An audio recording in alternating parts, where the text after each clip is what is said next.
Bom, nessa aula nós vamos ver uma aplicação da teoria de corpo rígido. Vocês se lembram, na última aula nós vimos o conceito de eixos principais de momento de inércia.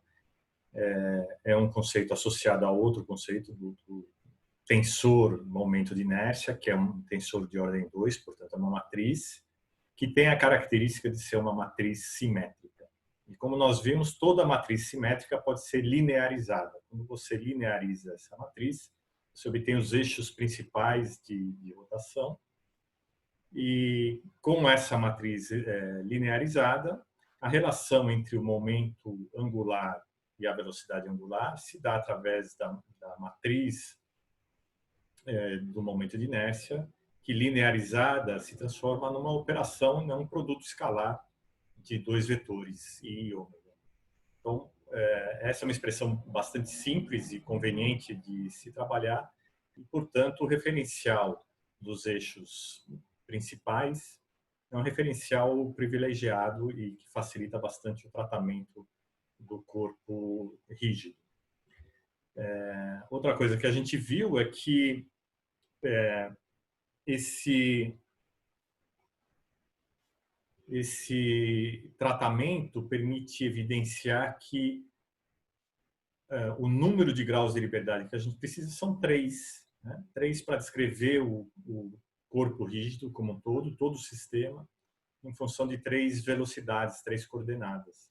Então, de um número enorme de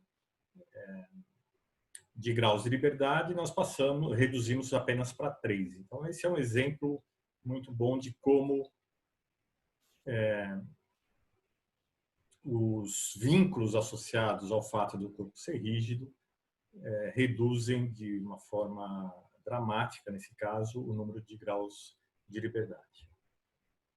Bom, o que a gente pode fazer com isso? Por exemplo, calcular a energia cinética. A energia cinética aqui vai ter apenas 3 termos, né? A energia cinética de rotação, apenas 3 termos, e isso também está ligado ao fato de termos apenas 3 graus de liberdade. E essa expressão pode ser escrita em função do momento, do vetor momento de inércia, dessa forma aqui, em que a gente tem cada uma das componentes, numa expressão que remete àquela da energia cinética de translação, escrita em função do momento linear. Aqui a gente vê mais uma vez que o momento de inércia faz o papel um pouco da massa, equivalente ao da massa no movimento linear, só que ao contrário da massa do corpo, que não depende da direção, aqui sim o momento de inércia depende, em geral, da direção do eixo de rotação. Outros conceitos que nós já vimos na primeira aula são o torque associados à rotação, né? O torque, que é a derivada do momento angular em relação ao tempo. E aqui é importante a gente lembrar essa relação, que também já foi vista na segunda aula, que relaciona a derivada de um vetor com relação, ou um vetor, que seja, né? Com outro vetor num referencial que está girando, através dessa expressão de ômega, a velocidade de rotação do referencial. Então, a gente tem essa relação que envolve aqui um produto vetorial dos vetores. Aqui J está no lugar de qualquer vetor, né?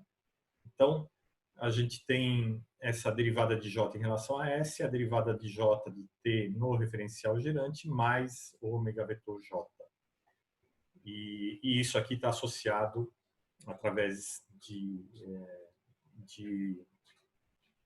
uma semelhança formal muito grande, chamada isomorfismo, com o produto matricial, como nós vimos, né? Então, nós começamos com o produto matricial e acabamos aqui com um produto vetorial. Através dessas duas relações, a gente pode escrever aqui essas equações para cada uma das componentes do torque, relacionando a derivada dj1 dt no referencial S ou no referencial R. E aqui a gente vê as componentes do produto vetorial correspondentes às componentes do torque. Se a gente escreve J em função de ômega, como mostrado no último slide, a gente obtém essas relações aqui. onde aparecem os produtos das componentes dos momentos da velocidade angular e essas diferenças entre as componentes do vetor momento de inércia, né, no caso do sistema dos eixos principais. Esse conjunto de equações é conhecido como equações de Euler para o corpo rígido e são as equações que determinam totalmente o movimento de rotação desse corpo. Vamos estudar a aplicação dessas equações num caso mais simples, né? Então, estudar o movimento de um corpo rígido, que apresenta algumas características que simplificam um pouco as contas. Então, vamos supor que o peão é simétrico, e se ele é simétrico, ômega 1 igual a ômega 2, né? E 3 é o eixo de simetria, então esse corpo pode ser obtido através de uma rotação em torno do eixo 3. E aqui, no eixo 3, a gente tem um 3 um pouquinho diferente, né? Um peão, por exemplo, como mostrado nessa figura, é um corpo desse tipo. Outra coisa que a gente vai assumir é que esse corpo está livre de torque, não existe nenhuma força externa e, portanto, torque é zero. E vamos estudar vamos ver o que a gente consegue deduzir do movimento desse corpo. É conveniente, muitas vezes, usar, principalmente quando a gente vai falar quando existe algum torque externo, existe uma força externa, é conveniente adotar um sistema de referência em que os ângulos sejam dados explicitamente, e essas são as relações entre ômega e ângulo que pode ser usada. Nesse caso não vai ser necessário, quando a gente for estudar o caso com torque, essas relações vão ser necessárias. Então, o que a gente vê aqui dessas equações é que quando I1 igual a I2, isso aqui dá zero. Se é livre de torque, todo esse lado aqui é sempre nulo. E, portanto, a gente conclui que dj3dt é igual a zero. Portanto, ômega 3 ponto igual a zero. A velocidade de ômega 3 é constante. O que é o ômega 3? É a velocidade de rotação do corpo em torno desse eixo, que é o eixo de simetria axial do corpo, né? Se I1 é igual a I2, ele tem uma simetria axial e esse é o eixo de simetria. Então, a gente já sabe que 3 é igual a zero, não tem torque, e se ele está girando em torno desse eixo, ele continua girando em torno desse eixo.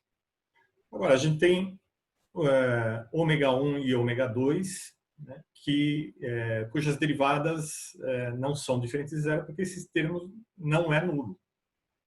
Então, mesmo que aqui seja zero e aqui seja zero, a gente tem um referencial que está girando, a gente vai ter esses termos aqui diferentes de zero. E a gente pode, por simples manipulação dessas duas equações, chegar nesse sistema aqui, que está escrito como menos ômega, ômega 2, ômega, ômega 1 desse lado, e ômega está definido aqui, ó, I3 menos 1 sobre I3 ômega 3. Então, a gente tem um conjunto de duas equações, elas são acopladas, veja que aparece a derivada de ômega 1 aqui, e ela é igual a alguma coisa multiplicada por ômega 2, enquanto que a derivada de ômega 2 está relacionada a ômega 1. Então, as equações são acopladas, mas é bastante simples resolver esse conjunto de equações acopladas, definindo esse ômega, que é igual a ômega 1 mais I ômega 2. Portanto, a derivada dele em relação ao tempo vai dar I ômega ômega. E como que a gente faz isso? Apenas deriva ômega 1, ômega 2 e usa essas equações aqui e a gente obtém essa relação. E essa equação diferencial para ômega em função do próprio ômega, não aparecem outras grandezas, já que esse ômega é uma constante, tudo aqui é uma constante. Né? Então, este ômega minúsculo é constante e a gente resolve a equação para ômega maiúsculo, obtendo esse resultado. Eu posso ainda escrever isso como separando, expandindo essa exponencial de Euler e obter ômega 1 e ômega 2 como funções do cosseno de ômega t e seno de ômega t. O que significa isso? Significa que enquanto essa componente é constante, a componente transversal aqui de ômega Ômega é a velocidade angular, ela está girando. Ela gira em torno de um eixo. Que eixo? O eixo determinado pelo momento angular do sistema. Tá? M aqui é o nosso J, né, nessa figura. Num sistema livre, o momento angular é conservado. Né? Não tem torque, portanto, o momento angular não varia. Então, essa é a direção do momento angular. Essa é a direção da velocidade angular. E ela não é igual porque os i são diferentes. Lembre-se que o momento angular está relacionado, é um produto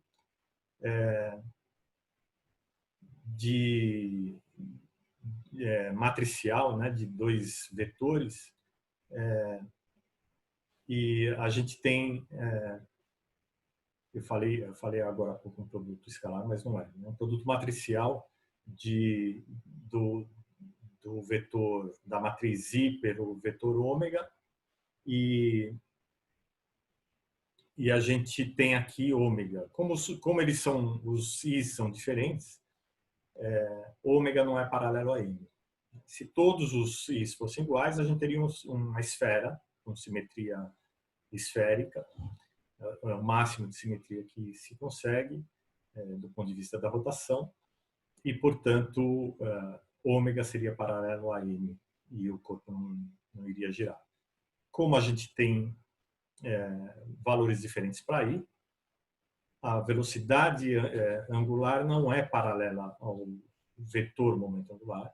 Enquanto esse permanece constante, ela rotaciona, ela gira aqui com uma velocidade ômega. Então, esse ômega dá a velocidade de rotação da componente perpendicular a x3, né? Dessa componente, que também é perpendicular a m, aqui, em torno do vetor m. Tá certo? Então, esse sistema vai girar, a componente aqui nesse plano gira em torno do eixo determinado pelo momento de inércia, com uma velocidade angular ômega, onde ômega é definido dessa forma. Então, esse é o movimento de um peão livre, o movimento mais geral possível, né? Então, ele gira em torno do próprio eixo e esse eixo do peão gira em torno do eixo vertical aqui, que é determinado pelo momento angular. Então, veja aqui qual é a vantagem de trabalhar no movimento dos eixos principais. Se você tentar imaginar aqui o movimento desse peão, ele é bastante complicado. Mas no sistema dos eixos principais, a gente vê que esse movimento complicado é dividido em dois movimentos simples. Um é a rotação em torno do eixo de simetria do peão, e o outro é o movimento de rotação da ponta desse eixo, né, em torno aqui do eixo determinado pelo momento do momento angular. Então, embora seja um movimento bastante complicado, nesse sistema especial, que é o sistema dos eixos principais, ele aparece com uma composição de movimentos bem simples. A gente vai ver um outro caso parecido com isso em oscilações acopladas, em que a gente vai ter os modos normais, que fazem mais ou menos o mesmo papel que os eixos principais fazem aqui no movimento de rotação.